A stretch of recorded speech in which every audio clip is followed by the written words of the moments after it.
जीत ले हम सारी दुनिया। बीच हमें आज बोने दो, रोज उसे थोड़ा बढ़ने दो। छू लेंगे आकाश हम, मन के विचार हकीकत बने। सिद्धि फल से आनंद देंगे, कोशिश कर बढ़े, सोच बुलंद करे।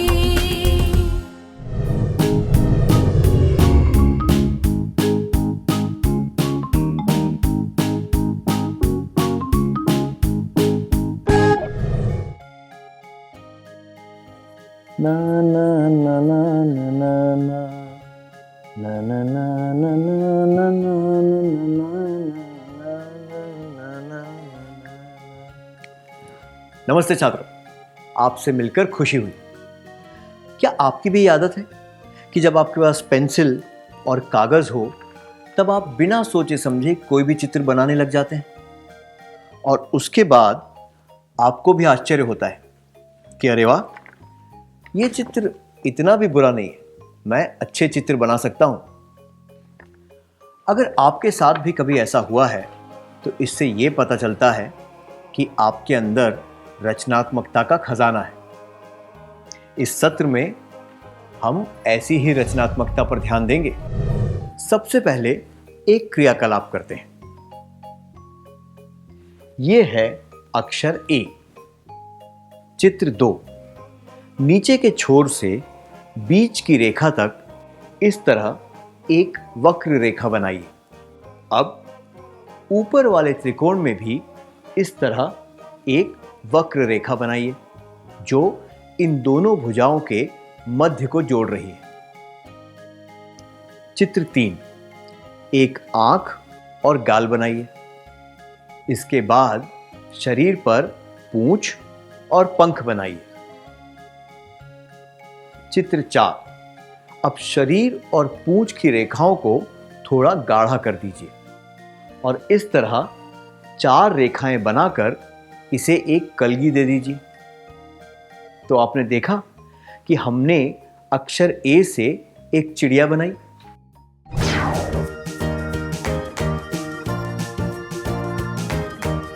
अब देखिए कैसे हम अक्षर डी से एक बच्चा बनाते हैं जिसने टोपी पहनी हुई है।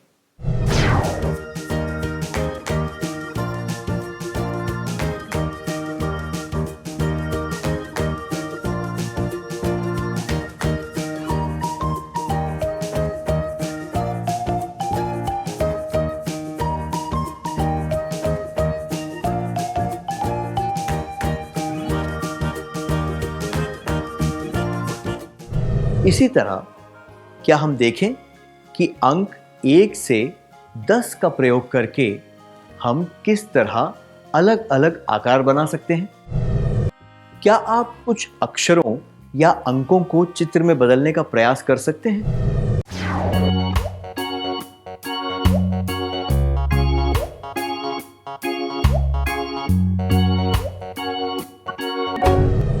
बहुत अच्छा प्रयास था। आप सबने अक्षर या अंक का प्रयोग करके कम से कम एक चित्र बनाया है। अक्षरों और अंकों ने अचानक जानवरों, पेड़ों, व्यक्तियों और वस्तुओं का रूप ले लिया। आप सब उभरते हुए चित्रकार बन गए हैं जिनकी योग्यताओं को जैसे पंख लग गए हैं। थोड़ा सा प्रयास करने से आप भी बहुत आगे बढ़ सकते हैं। हमने इससे क्या सीखा? हम सब के लिए रचनात्मकता से सोचना संभव है। हम सब रचनात्मकता से सोच सकते हैं।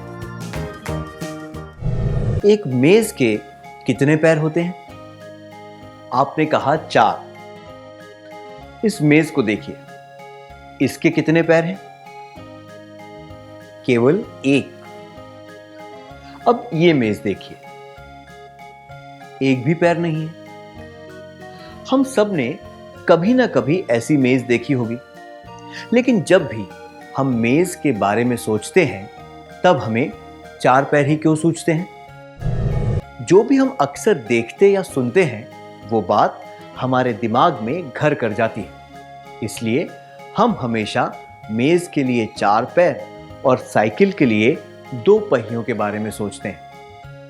अगर हम गहराई से सोचें तो हम अलग अलग प्रकारों और आकारों के बारे में सोच पाते हैं। उदाहरण के लिए, जब टेलीफोन इजाद हुआ था तब उसके बारे में सोचकर इस तरह का चित्र दिमाग में आता होगा।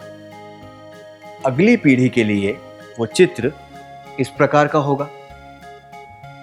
कुछ दशकों के बाद वो ऐसा था। आपसे पहले की पीढ़ी ने इस तरह का फोन देखा होगा और अब ये इस तरह का दिखता है।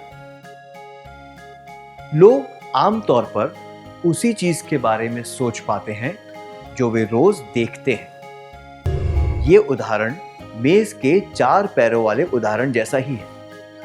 कई सदियों तक लोग मेज के 4 पैरों के बारे में ही सोचते रहे और उसी तरह की मेज बनाते रहे। पर आधुनिक जमाने में कुछ लोगों ने अलग तरीके से सोचा और 4 पैरों के दायरे से बाहर निकलकर नई तरह की मेज बनाई। तो हम देख सकते हैं कि नई तकनीक और रचनात्मक सोच की वजह से कई चीजों में बदलाव आया।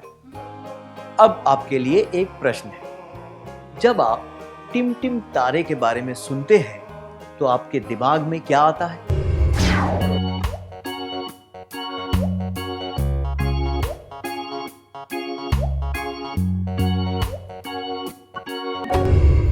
धन्यवाद। वीडियो वाले सत्र, खेल, अभिनय और बहुत सारी गतिविधियां, है ना? क्या आपको पता है इन सत्रों की रूपरेखा ऐसी किस तरह बनी? सबको टीवी देखना पसंद है, पर जब हम स्कूल और पढ़ाई पर ध्यान देते हैं तो हमें टीवी देखने का समय नहीं मिलता। अगर सत्र फिल्मों जैसे होते तो कैसा होता? इससे यह विचार आया कि अगर सत्र को फिल्म के रूप में बनाया जाए तो सबको आनंद आएगा। यह देखा गया कि टीवी देखते समय लोगों की क्या प्रतिक्रिया होती है। हमने ये भी देखा कि जब टीवी में विज्ञापन आते हैं तब लोग कोई महत्वपूर्ण काम खत्म करने में जुट जाते हैं। बाद में जब धारावाहिक वापस शुरू होता है तब फिर से टीवी देखने लग जाते हैं। वीडियो द्वारा पाठ और बीच में क्रियाकलाप के विराम को मिलाकर टिम टिम तारे की यह रूपरेखा बनी। जब 2 विविध विचारों को मिलाकर एक नया विचार बनाया जाता है तो वह विचार प्रज्वलित हो जाता है और उससे और नए विचार पैदा होते हैं। क्या अब हम एक क्रियाकलाप करें? रवि रसोई में खड़ा है और दूध के उबलने का इंतजार कर रहा है। उसके छोटे भाई ने उससे पूछा, 3 बार 5 कितना होता है? वो गैस पर दूध को छोड़कर बाहर नहीं जा सकता। उसे अगले 10 मिनटों तक वहीं खड़े रहना पड़ेगा। रवि अपने भाई को यह प्रश्न कैसे समझाएगा? अगर आप रवि होते तो आप क्या करते?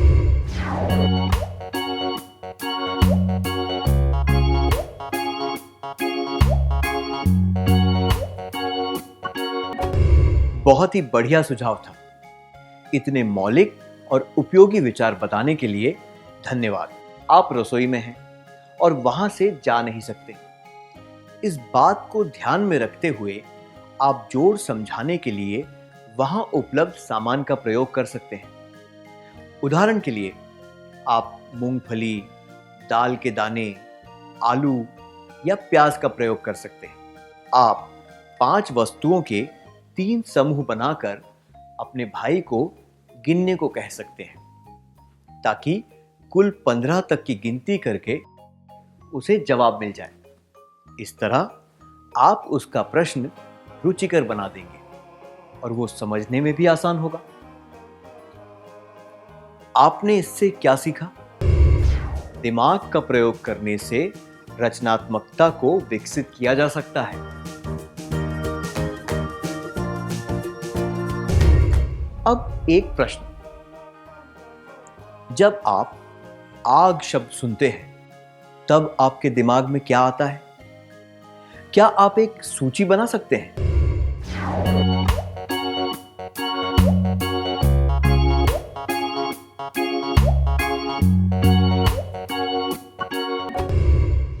धन्यवाद। बहुत बढ़िया। आग शब्द सुनकर कुछ लोगों के दिमाग में ये बातें आती हैं: गर्मी, लौ, जलना, विनाश, अंगारे, जख्म, जलन इत्यादि। कुछ लोग आग शब्द सुनकर खाना पकाने के ईंधन, गर्मी, दिए की लौ इत्यादि के बारे में सोचते हैं। कुछ लोगों के लिए ये ज्ञान, शुद्धता, ईमानदारी का प्रतीक है। इसी तरह जब हम गोबर के बारे में सोचते हैं तो आमतौर पर हमारे दिमाग में कचरा, बदबू, मच्छर, कीटाणु, बीमारी, फालतू इत्यादि शब्द आते हैं। पर एक किसान को गोबर पौधों की खाद की याद दिलाता है। फाइबर शब्द किसी आहार विशेषज्ञ को खाने से मिलने वाले फाइबर की याद दिलाता है। एक जुलाहे के लिए फाइबर का अर्थ है कपड़ा बुनने का सामान। तकिया और गद्दे बनाने वाले व्यक्ति के लिए फाइबर तकियों में भरने वाली चीज है। किसी सफाई कर्मचारी के लिए फाइबर सफाई करने का सामान है इत्यादि। आग शब्द सुनकर कुछ लोगों के मन में डर और कुछ लोगों के मन में उसके प्रयोग का विचार क्यों आता है? गोबर के बारे में सोचकर कुछ लोगों के मन में कचरा और किसान के मन में खाद का विचार क्यों आता है? हमारा दृष्टिकोण कई बातों पर निर्भर करता है, जैसे कि हमारे सिद्धांत, हमारी धारणा और हमारी रुचि। इसलिए हमारे विचार हमारे दृष्टिकोण के अनुसार होते हैं। अगर हम ये समझ जाएं और अपने दृष्टिकोण में बदलाव लाएं तो नए विचार भी उत्पन्न होंगे। उदाहरण के लिए, जब एक कवि फूल को देखता है तो उसके रंग, खुशबू और आकार से उसे कविता लिखने की प्रेरणा मिलती है। एक वैज्ञानिक के मन में फूल को देखकर अलग विचार आते हैं, जैसे कि ये फूल इसकी प्रजाति के अन्य फूलों से अलग कैसे है। अपने दृष्टिकोण को बदलते हुए एक कवि के लिए वैज्ञानिक की तरह सोचना संभव है और वैज्ञानिक के लिए भी कवि की तरह सरलता से सोचना संभव। ऐसे ही इतिहास और भूगोल को परीक्षा के लिए पढ़ने के विषय समझने की जगह इन्हें अलग नजरिए से देखा जा सकता है। ऐसा करने से इन्हें पढ़ने में ज्यादा आनंद आएगा और साथ में ज्ञान भी मिलेगा। उदाहरण के लिए, इतिहास पढ़ते समय हम सोच सकते हैं कि ये एक कहानियों का संग्रह है जो हमें बीते हुए समय के अमूल्य लम्हों के बारे में बताता है। भूगोल पढ़ते समय हम ये सोच सकते हैं कि ये हमें पृथ्वी के विभिन्न पहलुओं के बारे में बताता है, जैसे कि इस पर रहने वाले लोग, इस धरती की विविधता इत्यादि। अगर हम इन विषयों को ज्ञान के भंडार के रूप में देखेंगे तो हमें पढ़ाई में और रुचि आएगी। क्या हम एक क्रियाकलाप करें? जब आप परीक्षा के रिपोर्ट कार्ड के बारे में सोचते हैं तो आपके दिमाग में कौन सी भावनाएं और कैसे विचार आते हैं? क्या आप इसके बारे में अपने दोस्तों को बता सकते हैं?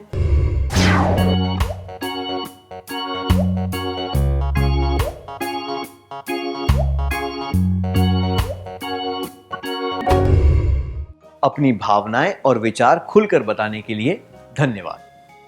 आमतौर पर रिपोर्ट कार्ड के बारे में सोचकर हमारे मन में नकारात्मक विचार आते हैं, जैसे कि डर, घबराहट इत्यादि। ये इसलिए होता है क्योंकि हमने हमेशा रिपोर्ट कार्ड को एक डरावनी चीज के रूप में देखा है। अगर हम रिपोर्ट कार्ड को अपनी योग्यता और स्मरण शक्ति के सूचक के रूप में देखें तो हम अपनी योग्यता को सकारात्मक रूप से विकसित कर पाएंगे और हमें अच्छी तरह पढ़ाई करने में भी मदद मिलेगी। पर ऐसा दृष्टिकोण अपनाने के लिए रचनात्मक सोच की आवश्यकता होती है। इसलिए रचनात्मकता से सोचने के लिए हमें अपने रोजमर्रा के दृष्टिकोण को बदलना पड़ता है। क्या अब हम सत्र का सार संक्षेप कर लें?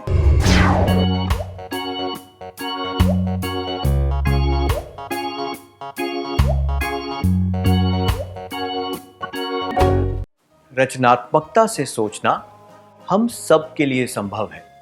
सोचने के लिए दिमाग का प्रयोग करना पड़ता है। सोचने के लिए हमें अपने रोजमर्रा के दृष्टिकोण को बदलना पड़ता है। धन्यवाद, आपने बहुत अच्छी तरह सार संक्षेप किया। आपने आज जो भी सीखा उसे अच्छी तरह समझने के लिए क्या हम थोड़ा गृह कार्य लिख लें?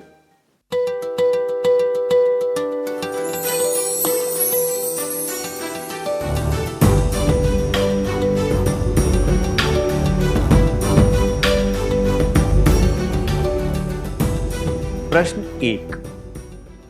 स्याही के इन धब्बों का प्रयोग करके क्या आप एक चित्र बना सकते हैं?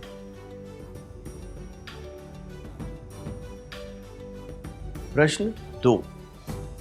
आप अपने भाई के साथ एक शादी में आए हैं।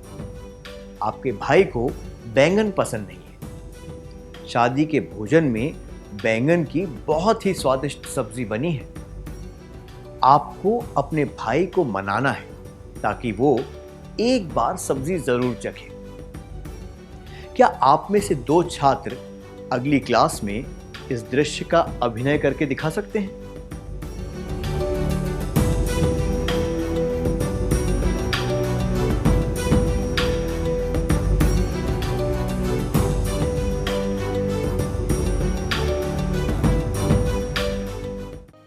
हम अगले सत्र में इनके बारे में चर्चा करेंगे। तब तक के लिए धन्यवाद।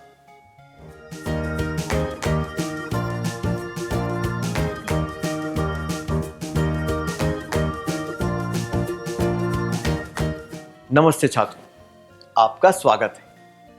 मुझे यकीन है कि आपने गृह कार्य पूरा कर लिया होगा। क्या हम जवाबों के बारे में चर्चा करें?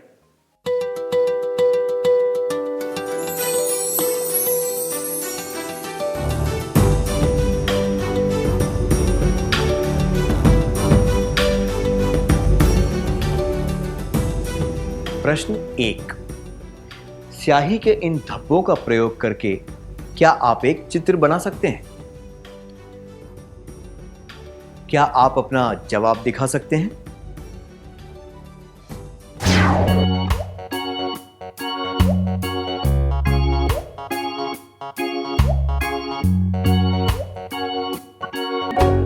प्रश्न 2।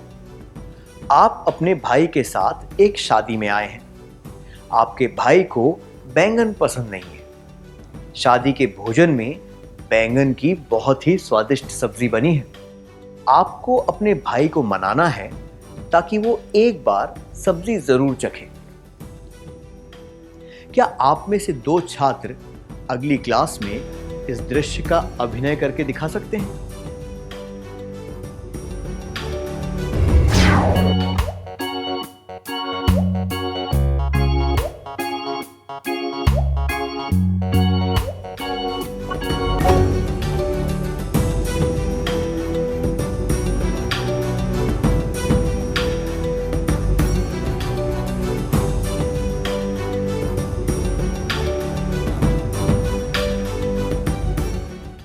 इतने रचनात्मक जवाब देने के लिए धन्यवाद।